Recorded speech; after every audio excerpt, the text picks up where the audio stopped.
In the woods is where 69-year-old Rick Patton lives and goes to work. I should have a sign outside, huh? But Rick has never needed one It's all word of mouth. because his craft does all the talking.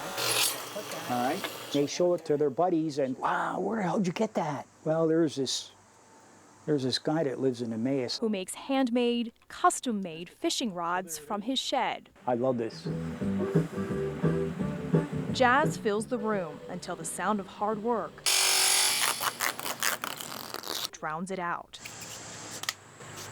He's not just building these with his hands, but with heart, too. I feed my soul. And his passion for detail. It's special walnut. This is actually turtle shell. I mean, it doesn't help you catch fish, but it sure as hell does look nice. It's not just how it looks. For Patton, it should feel like your own.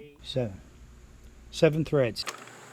So he makes it that way. When they see their name in thread, it's like, holy crap, this is my rod. It's got my name on it, you know? He stitched names of people you'll never know, men who just love to fish, and names we all know, reeling in interest from racing legend Mario Andretti. I wove a cross-checkered flag. It took me about 9 hours to do. George H.W. Bush, presidential seal.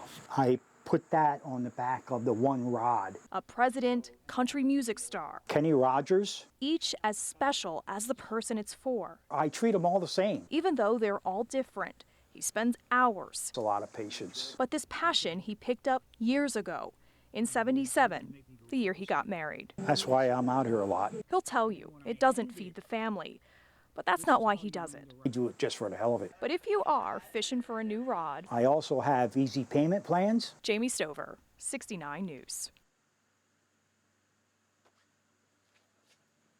Many celebrated Father's Day yesterday with their children. We're sharing the story of a father who's close to us here at 69 News. We do want to warn you, some of the video may be a bit unsettling. Here's Hillary Lane. Every day, you welcome us into your living rooms as you tune in to watch our broadcasts.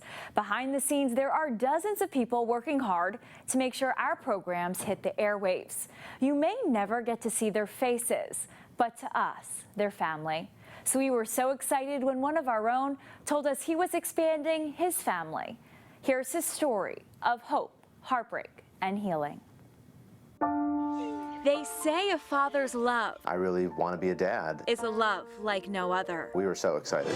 Standby cold open. And us here at 69 News were so excited when our technical director, Israel Alejandro, 3, 2, 1. told us last July that he and his wife were expecting 6 months after their first pregnancy had ended in a miscarriage. We're going to be parents. Israel and his wife, Shali, documented the journey as they went to doctor's appointments. What's he doing right now? And we shared in their excitement during big milestones. It was almost unreal hearing his heartbeat for the first time. It was like bump, bump, bump, bump, bump, bump, bump, bump. Listen to the baby's heartbeat.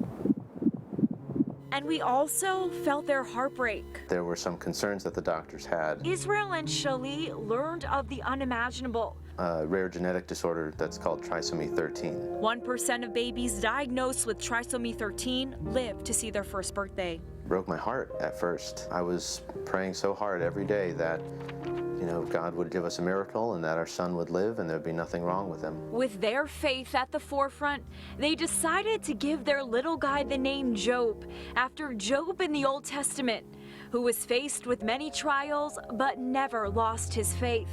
And these two parents never lost theirs. The doctors had said it's possible that he could live a few weeks or maybe months. So these two tried to maintain a sense of normalcy. There's 1 tomato soup, 1 Italian sausage. And did what any expecting parents do. Baby showers. And look at these. Daddy's best buddy. Installing car seats. And they created a nursery. But the joy of this pregnancy came to a screeching halt at 38 weeks. I found that Job's heart had stopped. Their little baby boy had passed away. Our hearts were just torn apart because we had made it so far We were at 38 weeks that day. Shalee was induced and went into labor in early March. Their pastor, friends, and family came to the hospital from near and far. We all prayed together. Continue to strengthen Shalee and myself. The doctor told her, "Push, Mama." And out came Job. And when I finally saw my son for the first time with my own eyes, everything else just disappeared. They say a father's love is like no other. He had a cleft palate. He had 12 fingers. But none of that mattered.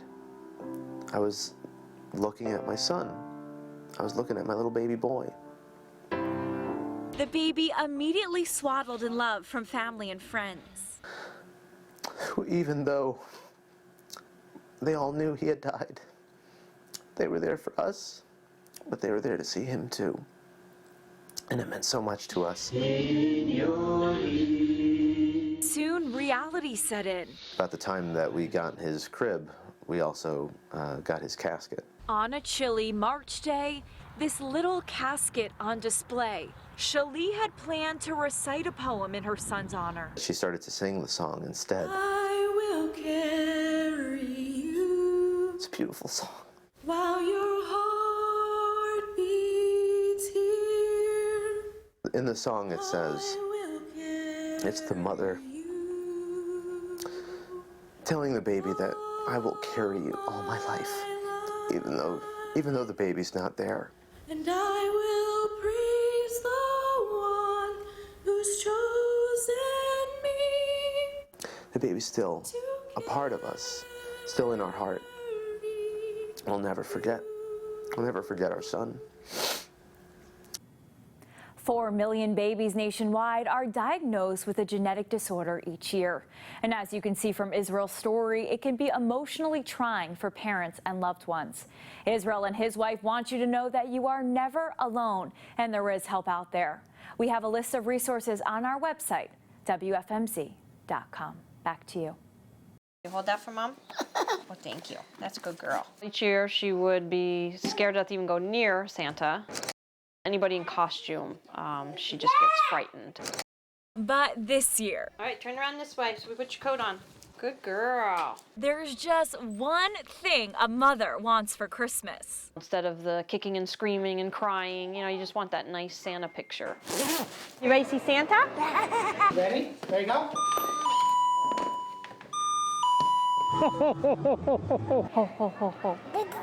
Santa, where's Santa?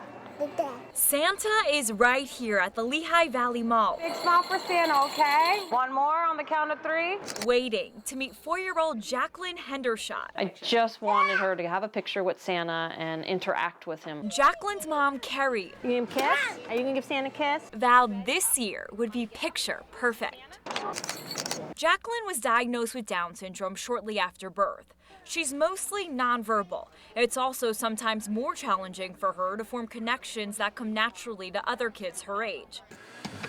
You can help Santa? So back at home, Jacqueline's parents have been helping their daughter Hugs and kisses. make friends with Santa Aww. by setting up these outdoor inflatable characters inside their Stroudsburg home. Santa get a hug? Oh, Santa gets kissed. Aw. The more she sees of Santa and acknowledges Santa, then, the more she'd get used to it. All to get her ready for the big moment with the big man himself. You say hi? Hi, Jacqueline. Jacqueline's reaction to Santa, a repeat of last year. Here you go, pretty girl. It's all right. But soon, a mother's instincts kick in, Relax. Just relax. Mommy's right here. She's very sensitive to touch. all to make her daughter Look up. Where's Daddy? Where's Dad? beam. Where's Daddy? This is everything I could have ever dreamed of. We have 7. Hours upon hours of patience, learning, and love displayed proudly on the mantle. You made Mommy proud today. And in the big picture, these are the gifts Oh, I love you. You're a good girl. that truly make this season bright. In Stroudsburg, Hillary Lane, 69 News. All good welders know how important a strong bond is. all good dads know it too. That was Jenny, and that was Michelle, and that was Erica. For 33 years, Jamie Cernable worked as a welder. Whether it was, a billion degrees or negative degrees, he was always out there working hard. And all the while, he formed a bond so strong with his 3 girls, he put off his dream to make sure they got to chase theirs. When I finally realized what I really wanted to do, it was kind of a little late at that time. I had 3 daughters at the time. But then came a conversation over dinner one night with youngest daughter Erica. I remember that conversation. Who had just graduated with a degree in sociology, but realized her true calling was nursing. What I told Erica was, though, to do what she wants now. Now was the perfect time for her to reach out and do her dreams, what she wanted to do. So Erica decided to enroll in Northampton Community College's esteemed nursing program. But she wasn't the only one. I wanted to go into nursing years ago. Turns out Dad's longtime dream was also to be a nurse, and he took his own advice, and the father-daughter duo entered the program together. The school told us they couldn't remember that ever happening there before. In fact, they couldn't remember hearing about it anywhere else either. Very neat, if I have to say. We really push each other. It's kind of like a little competition sometimes. It's always who's going to do better. I always do better, of course, but no. Erica says Dad's the role model in every aspect of her life, including what she looked for in a guy and found in her fiancé. Caring, loving, puts you first. Just very supportive, and that's what he is. Erica Cernable. And her father, Jamie Cernable. And on Thursday, the school and this family doubled their pride as a father and daughter realized their dream together. For 3 decades, a father forged a strong family relationship. Now, he's forging a new path. I had somebody ask me one time, do you regret not going back then? And I said no, actually, because I had a chance to do both. I got a chance to be around, which was important to me, to be with the girls, and I get a chance to go back and do what I wanted to do now, too. In Briningsville, I'm very proud of him. Joy Howe, 69 News.